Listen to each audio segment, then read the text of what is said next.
கரங்களை உயர்த்தி. இது தெரியுமா? அந்த விஷயத்துல எவ்வளவு கஷ்டம் இல்லை இது? 7ஆம் வசனத்துல நான் மாத்திரம் எல்லாம் சொல்லுங்க, சத்தமா சத்தமா எல்லாம் சத்தமா சொல்லுங்க.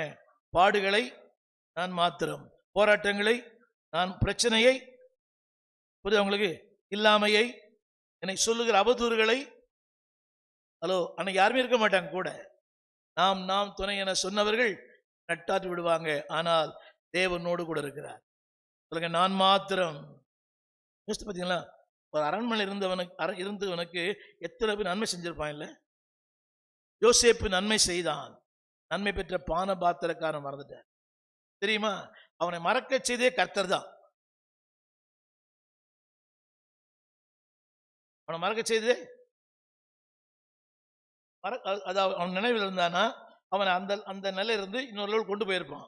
ஆனா தேவன் நினைச்சாரு, அவனை மறக்க செய்தால் மேல அவனை கொண்டு போயிட்டாரு. சொல்லுங்க, பான பாத்திரக்காரோட மேலாக. எல்லாம் சொல்லுங்க சத்தமா. பான பாத்திரக்காரன் சொல்லுங்க, பான பாத்திரக்காரனை விட கப்பேரர்னு அவர் தான் அதாவது முதல் சமையல் அவர் தான் கொடுப்பாரு. அவர் சாப்பிடுவாரு, இவர் கொடுத்தாதான் ராஜா சாப்பிடுவார். அந்த அளவுக்கு ராஜாவுக்கு இவர் மேல ஒரு நெருக்கம், இவர் மேல ஒரு மதிப்பு, இவர் மேல அந்த அவருக்கு நாணயம், நம்பிக்கை இருக்குது இவர் மேல. இவர் கொடுத்தா ஒழுங்கா இருக்கணும். சொல்லுங்க, அவன் மறந்தாலும் அவர் என்னை மறப்பதில்லை. தாய் மறந்தாலும் நீர் மறப்பதில்லையே, தந்தை வெறுத்தாலும், தாய் மறந்தாலும்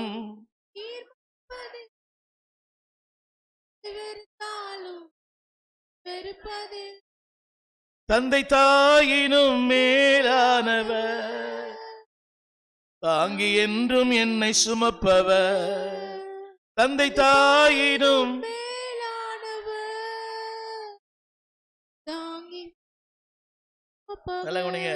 ஓடி ஒளிந்து கொண்டார்கள். ஓடி கவனிக்கணும். கூடவே இருப்பேன், அப்படியே பண்ணுவேன், கண்ணுக்குள்ள உண்ண வைப்பேன். கண் எடுக்காம இருந்தா போதும், கண்ணுக்குள்ளே உன்னை வச்சுப்பேன். என் கண்ணீரே நீதான், என் வாழ்க்கை நீர்தான். அதெல்லாம் சினிமா டயலாக். அவர் ஒருவர் தான் நம்மை பார்க்கிறவர். சொல்லுங்க எல்லாரும், என்னை தூக்கி நிறுத்தினார். சத்தமா சொல்லுங்க. 10ஆம் வசனம் கடைசி வார்த்தை. சத்தமா சொல்லுங்க, என்னை, கரங்களை உயர்த்தி, அன்பின் தொடுதல், அரவணைப்பின் தொடுதல், ஆறுதலின் தொடுதல், ஆசீர்வாதமான தொடுதல்.